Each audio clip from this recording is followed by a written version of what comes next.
অনেকেরই ধারণা প্রবাসী ফুটবলারদেরকে বেশি গুরুত্ব দেওয়ার ফলে আমাদের যে ঘরোয়া ফুটবল কাঠামো সেটা নষ্ট হয়ে যাচ্ছে বা সেটা ধ্বংস হয়ে যাবে। বিষয়টা হচ্ছে এরকম।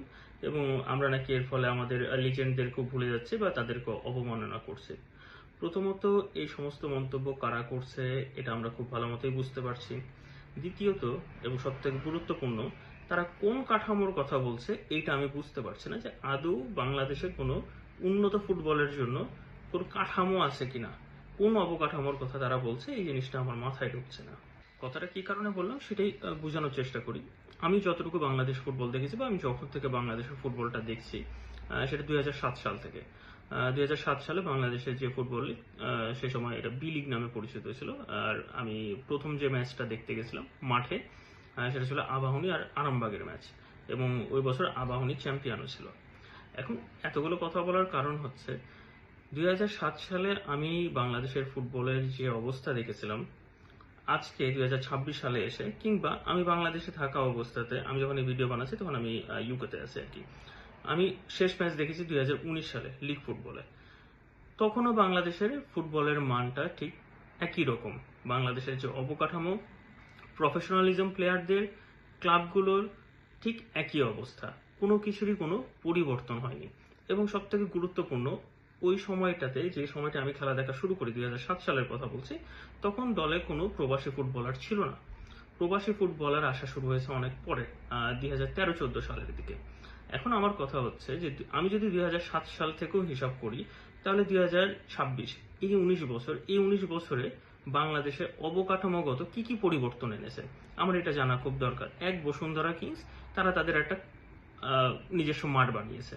এর বাইরে বাংলাদেশে আর পরিবর্তন বলতে বলার মতো কি হয়েছে আমি আসলে এটা দেখতে পাইনি। খেলার তো কোনো উন্নতি হয়নি, বলার মতো কোনো উন্নতি হয়নি। উল্টা ওই সময় দলে, আই মিন লিগে দলের সংখ্যা ছিল বেশি। 2007 সালেও 11টা দল ছিল, 14-15-র দিকে এসে দলের সংখ্যা আরো বাড়লো, প্রায় 13 থেকে 15টা টিম খেলেছে। কিন্তু এই সময় দেখা যাচ্ছে কি, দলের সংখ্যা কমে যাচ্ছে। 2007 সালেও আমি যখন ফুটবল খেলা দেখা শুরু করলাম, মানে লিগ খেলাগুলো দেখা শুরু করলাম, তখন পেপার পত্রিকাতে পড়তাম যে ক্লাবগুলো প্লেয়ারদেরকে টাকা দিচ্ছে না। ওই সময় পেপার পত্রিকাতে আরো যেসব জিনিস খুব ঘন ঘন আসতো, সেটা হচ্ছে যে প্লেয়াররা খ্যাপ খেলে। তখন চুরি করে খেলতো, এখন তো প্রকাশ্যে খেলছে, রীতিমতো আমরা ভিডিও দেখতে পাচ্ছি। সুতরাং প্রফেশনালিজমের কোনো নামগন্ধ এখানে নাই।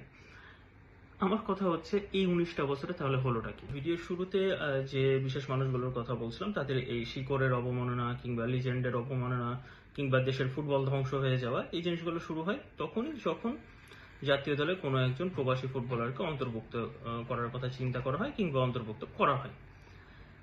এই জিনিসটা এর আগেও হয়েছে, যখন জামাল ভুঁইয়াকে বাংলাদেশ জাতীয় দলে নেওয়া হয়।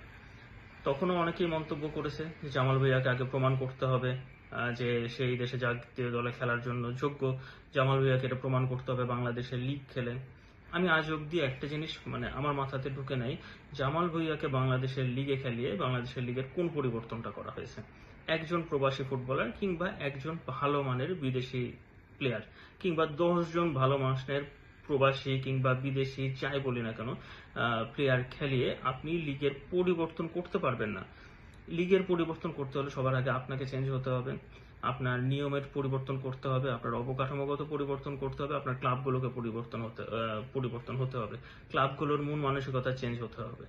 অন্যথায় এই দেশের লিগের কোনোভাবেই কোনো পরিবর্তন হওয়া সম্ভব না। জামাল ভুঁইয়া যদি ডেনমার্কে থাকতো, সে আরো ভালো জায়গায় যেতে পারতো, তার মানে আরো ভালো পারফরমেন্স হয়তো দিতে পারতো। কারণ কি, সে ডেনমার্কে যে সুযোগ সুবিধাগুলো পেয়েছে, বাংলাদেশে হয়তো তার 50%ও পায়নি। 50% আমি অনেক বাড়িয়ে বললাম। আমাদের দেশে যে ফুটবল কালচার, ক্লাবগুলোর বিশেষত, সেখানে তার ওই 50% পাওয়ার কথা না। আচ্ছা, তারপরেও বুঝলাম জামাল ভুঁইয়া দেশে খেললো, বাংলাদেশের ফুটবলের মান উন্নয়নের জন্য এই জিনিসটা সেই সময় বিএফএফ করেছে। কিন্তু আমার কথা হচ্ছে যে জামাল ভুঁইয়া থেকে তারিক কাজী কিংবা কাজিম শাহ, এর মাঝে প্রায় 7-8 বছরের একটা গ্যাপ ছিল। এই 7-8 বছরে বাংলাদেশে কি ধরনের পরিবর্তন হয়েছে?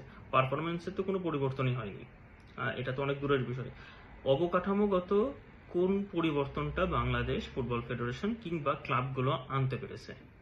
আমার জানা মতে বা আমার দেখা মতে কোনো পরিবর্তনই তারা আনতে পারেনি। তারা না নিজেদের কোনো উন্নতি করতে পেরেছে, যে ক্লাবগুলো কিংবা বাফুফে বাংলাদেশের ফুটবলের কোনো উন্নতি করতে পেরেছে, না উন্নতি করাতে পেরেছে ঠিকমতো এই প্লেয়ারগুলো যদি ইউরোপের মাটিতেই থাকতো কিংবা আমেরিকার অঞ্চলগুলোতেই খেলতো, তারা আরো বেটার সুযোগ সুবিধা পাইতো, তাদের পারফরমেন্স আরো ভালো হতো, আমরা তাদের কাছ থেকে আরো ভালো কিছু পেতে পারতাম। কিন্তু না, বাফুফের চিন্তা হচ্ছে তাদেরকে পারফর্ম করতে হবে এই দেশের লিগে।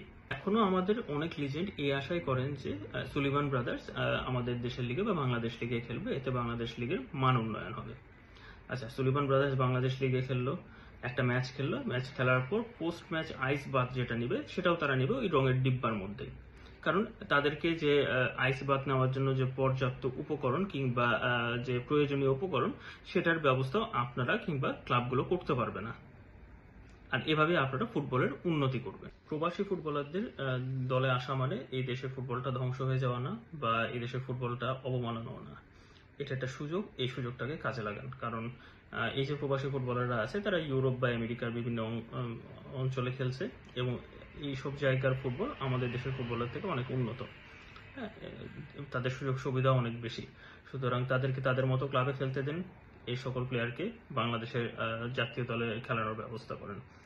কারণ এই সুযোগটা কাজে লাগিয়ে পৃথিবীর অনেক দেশ আজকে ওয়ার্ল্ড কাপ পর্যন্ত গেছে। আপনার ওয়ার্ল্ড কাপেও দেখার দরকার নেই, আপনি ইউরোপ আমেরিকা বাদ দেন, আপনি যদি ইন্দোনেশিয়াকেও দেখতে চান এশিয়ার, তাদের পারফরমেন্স যথেষ্ট ভালো। আপনার যদি ইন্দোনেশিয়া পর্যন্ত যাওয়ার ইচ্ছা না থাকে, একেবারে নিকটবর্তী প্রতিবেশীদের মধ্যে একজন হচ্ছে শ্রীলঙ্কা।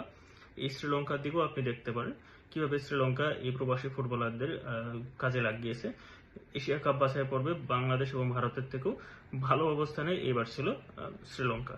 সুতরাং আমার মনে হয় আপনাদের এই জিনিসটাতে আরো একটু গুরুত্ব দেওয়া উচিত, নিজেদের মন মানসিকতার একটু পরিবর্তন করা উচিত।